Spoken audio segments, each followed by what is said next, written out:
안녕하세요. 한류 부부가 사는 법의 심은아입니다. 오늘은 뉴질랜드에서 우연히 만나 뵌 한 분이 계신데 다른 분들하고 달리 기술 이민으로 오셨다고 해요. 이분이 좀 카메라 앞이 좀 낯설으셔서 얼굴은 안 보이고 이렇게 어깨만 보이는 상태에서 인터뷰를 한번 해보도록 하겠습니다.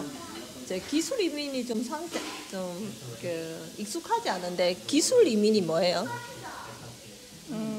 호주랑 뉴질랜드에서 그 정해진 직업군이 있는데 부족 직업군 안에 들어있는 기술을 가지고 있는 사람들이 신청할 수 있는 거예요.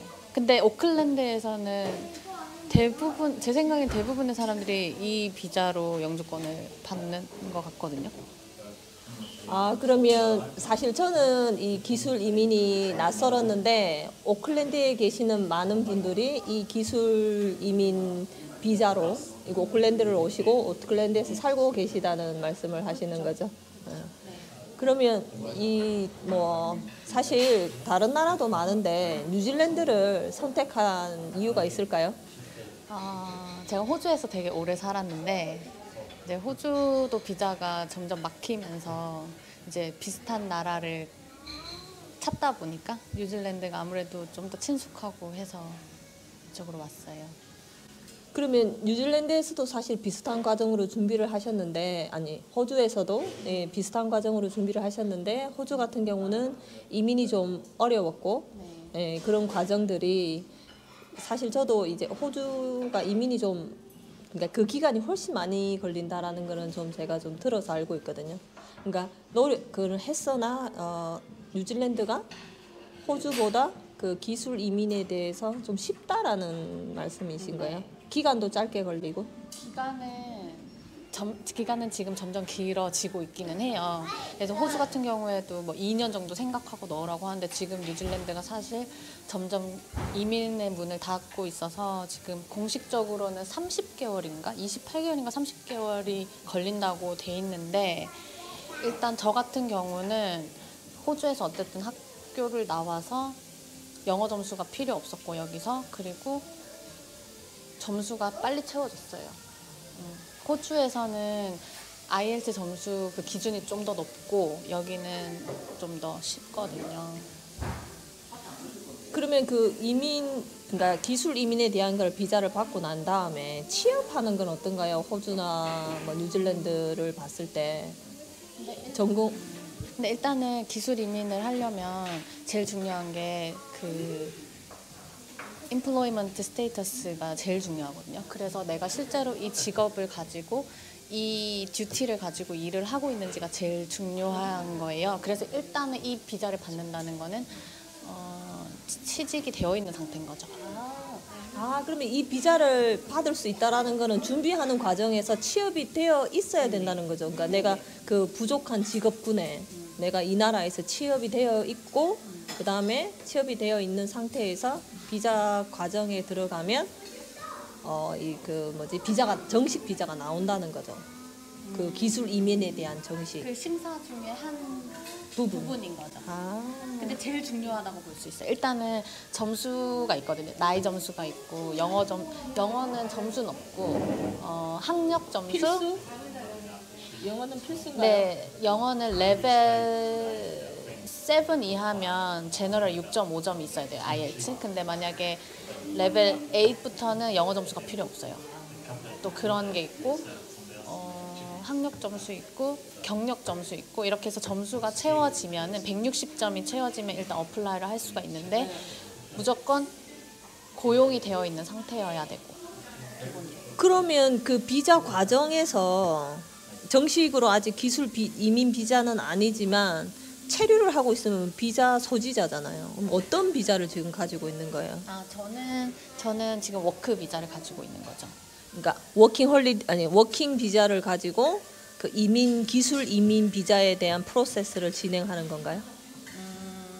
그러니까 일단은 어떤 비자를 가지고 있어도 영주권 자격이 되면은 신청은 할 수 있죠. 근데 저 같은 경우는 에센셜 워크 비자를 가지고 있어요. 그러면은 그 직업 저는 오피스 매니저로 일단 어플라이를 했는데 오피스 매니저로 지금 에센셜 워크 비자를 신청해서 승인 받아서 워크 비자로 있는 거죠. 근데 뭐 어떤 사람은 뭐 그 직업군에 따라서 WTI 비자도 있을 수 있고 그냥 학교를 졸업하면 오픈 워크 비자가 또 그냥 주어져요. 근데 그거는 또 레벨에 따라서 몇 년이 주어지는지는 다른데 그 어떤 사람들 뭐 오픈 워크 비자를 가지고 있을 수도 있고 저는 에센셜 워크 비자는 또 똑같이 고용주가 서포트를 해줘야 돼요. 그렇게 제가 그러니까 이 사실 인터뷰를 하다 보니까, 그러니까 제가 지금 이 기술 비자에 대해서 전반적인 거를 좀 모르다 보니까, 예, 이제 이해하는 데 있어서 이제 중간 중간에 계속 제가 질문을 드렸고요. 사실 아는 만큼 하는 부분에서 제가 좀 이해를 좀 못했어요. 몰라서. 예, 그 뉴질랜드에 지금 얼마 정도 살으셨어요? 한 3년 반 정도? 3년 반 뉴질랜드 생활에서 그냥 좋은 점, 그냥 자기 느꼈을 때 아무 분야에서든 좋은 점이라고 느껴지는 거? 호주랑 비교했을 때 벌레가 없어요. 정말 큰 부분이에요, 저한테. 그게 큰 부분이에요. 네. 하고 여행 다니기도 좋고 어딜 가나 예쁘니까. 네. 그러면 약간 그 자연, 뉴질랜드가 뭐 자연이 많이 이쁘다고 하니까 자연을 많이 좋아하는 편이에요. 네, 이쁜 거. 그렇죠. 네. 쉬기 좋은 거, 그러니까 너무 팍팍하지 않는 삶. 그 일하는 시간은 보통 언제부터 언제까지인가요? 저 같은 경우는 7시 반부터 3시 반인데 보통 사무직이 9 to 6가 많고 아니면 8 to 5도 많고.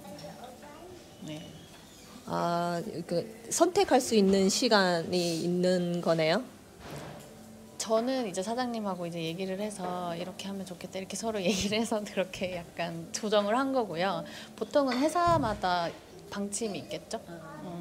저는 혼자 그냥 일을 하는 게 많으니까 그냥 그게 조율이 가능한 거고 이제 뭐 팀워크를 해야 되거나 뭐 그런 경우면 회사에서 뭐 9 to 6 정해놨으면 그렇게 일을 해야죠. 자, 이렇게 뭐 크게는 아니지만 그 간단하게나마 여러분들한테 기술 비자에 대해서 잠시 이야기를 했는데, 제가 왜 이쪽에 또 관심이 있냐면 저희 동생이 뉴질랜드를 굉장히 오고 싶어 해요. 그런데 이제 제가 또 이야기해 주는 부분에 있어서 한정적이고, 제가 제 동생을 봤을 때 어떤 비자로 와야 될지를 도대체 모르는데 기술 비자라는 게 있다고 하셔서 제가 순간 굉장히 관심을 가졌었습니다. 그래서 다른 분들도 혹시 그런 또 관심을 가지지 않을까, 그래서 한번 이렇게 인터뷰를 해봤는데요. 또 요 아내분 말고 또 남편분께서 이 뉴질랜드에서 생활하시면서 좀 해주실 말씀이 있을 것 같아요. 그리고 제가 굉장히 자주 보는 그 유튜브 채널 작살난다님이십니다. 그러면 잠시 모셔서 그 이어나가는 그 인터뷰식으로 한번 얘기를 들어보도록 할게요. 근데 지금 그것도 있는데 지금 기술 이민이 점점 닫히고 있어요. 그럼 그 부분은 해가지고 막 정보 검색하고 막 겨우겨우 해서 알았지. 그리고 제가 왜 그 기술 비자를 그렇게 했냐면